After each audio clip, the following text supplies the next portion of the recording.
5, 50. Ya kenapa kalau dia menolak, Pak? Sorry ya nih Pak ya, saya dapat nih Pak. Kalau dia menolak, dia ngomong aja nggak perlu kode-kode. Kalau mau 10 juta, mau 50 juta, kami nggak mau. Tapi kalau 10, 5, 0, itu pasti tendensi nggak benar Pak. Gitu loh.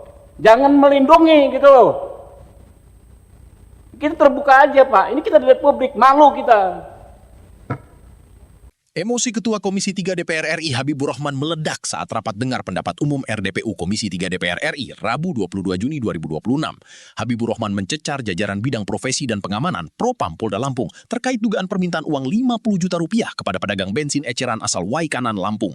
Habibur Rahman menilai penjelasan Propam berbelit-belit dan tidak menjawab pertanyaan utama mengenai dugaan adanya isyarat angka 5 dan 0 yang disebut-sebut mengarah pada nominal 50 juta rupiah. Tadi dari Pak Resmen, ya lawyernya ini katakan ada anggota polisi yang bilang 5 terus angka 0, oh 50 juta. Benar nggak ada kegiatan begitu? Siap. Jadi karena mungkin ada rekaman, jadi pada saat dilakukan pemeriksaan oleh Bribtu Frandika Pratama, jadi saat itu memang izin bahwa di situ Ibu Sophia dari waktu penangkapan sampai di Polsek, beliau bahwasanya selalu menawarkan, Pak kami kalau bisa urus damai, izin Bapak. Kami punya 10, kami punya 20, kami punya 30, kami punya 50. Pak, siap. Kemudian dengar dong, sorry Pak, kan Bapak ini muter-muter Pak. Kan Bapak ini propam Pak. Siap. Harusnya Bapak itu mindsetnya itu ya Pak ya, kalau ke internal anggota itu cari yang bersalah siapa. Bener nggak ini tadi ada 5, 0? Siap, betul. Ada. Ada nggak? Siap, ada. Jadi waktu itu dibilang angka 10 jari gini. Kemudian Siapa yang 10 jari siapa? Bribtu Frandika Pratama. Apa maksudnya? 10 jari itu apa maksudnya? Siap, maksudnya yang bersangkutan menyampaikan kalau 10 itu mau 10 juta. Kemudian kalau 5, 50. Ya kenapa tidak. Kalau dia menolak Pak? Sorry ya nih Pak ya, saya dapat nih Pak. Kalau dia menolak, dia ngomong aja nggak perlu kode-kode. Kalau mau 10 juta, mau 50 juta, kami nggak mau. Tapi kalau 10, 5, 0, itu pasti tendensi nggak benar Pak. Siap. Gitu loh. Jangan melindungi gitu loh. Kita terbuka aja Pak, ini kita di Republik, malu kita. Gitu. Saya mau nanya, ada nggak? Jangan Bapak yang melakukan pembelaan, Bapak sampaikan saja, gitu loh. Siap, siap. Jadi setelah menyampaikan itu, beliau bilang, saya tidak berani karena ini perintah Presiden, ini perintah Kapolda, dan ini perintah Kapolres. Seperti itu. Nggak masuk akal ini, nggak masuk akal. Kalau dia ngomong normatif nih, Pak, yang dari Mabes, izin Jenderal. Kalau dia menolak disuap secara prosedural, secara normatif, mau disuap 10 juta, mau 50 juta, kami nggak akan bersedia karena ini perintah Presiden.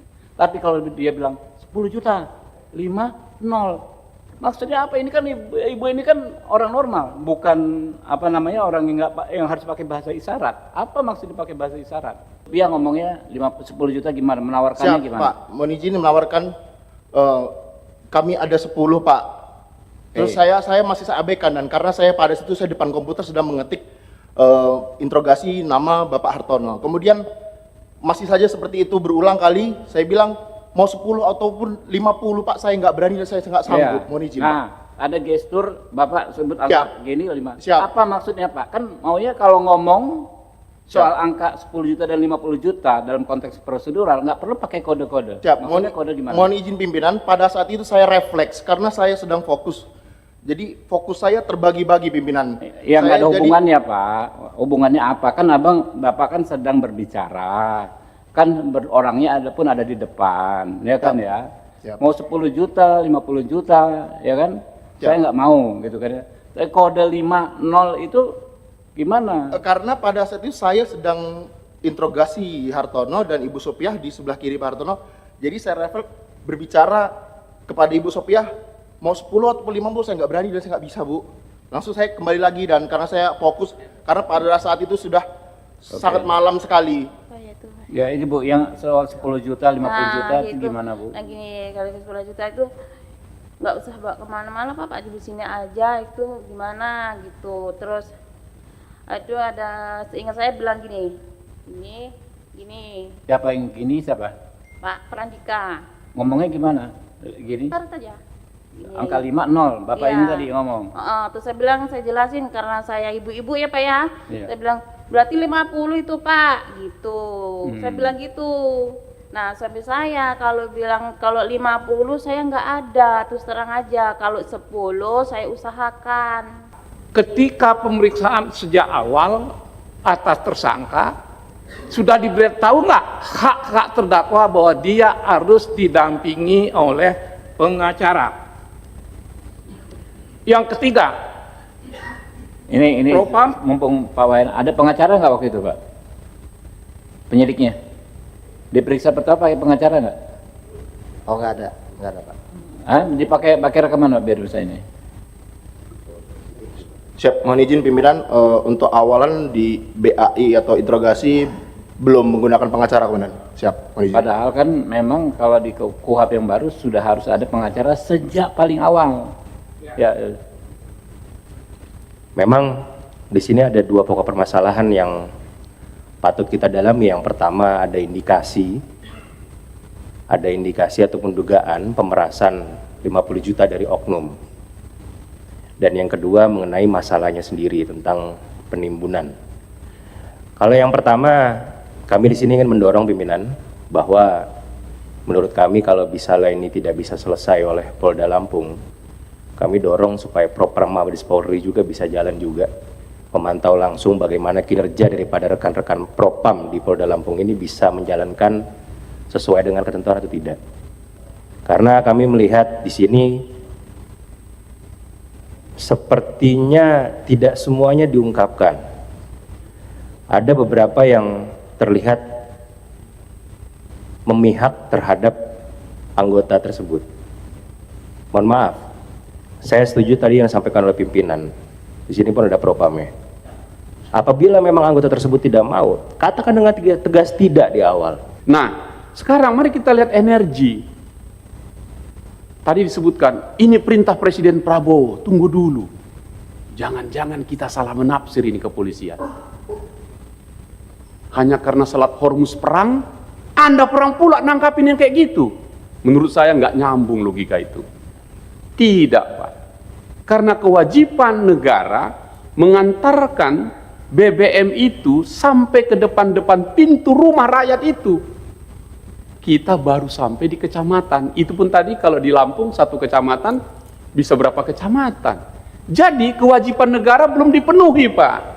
Ada 3 hal yang bisa kita tangkap dari sidang ini. Pertama, momen ini menunjukkan frustrasi yang sudah lama dari DPR terhadap penanganan internal Polri.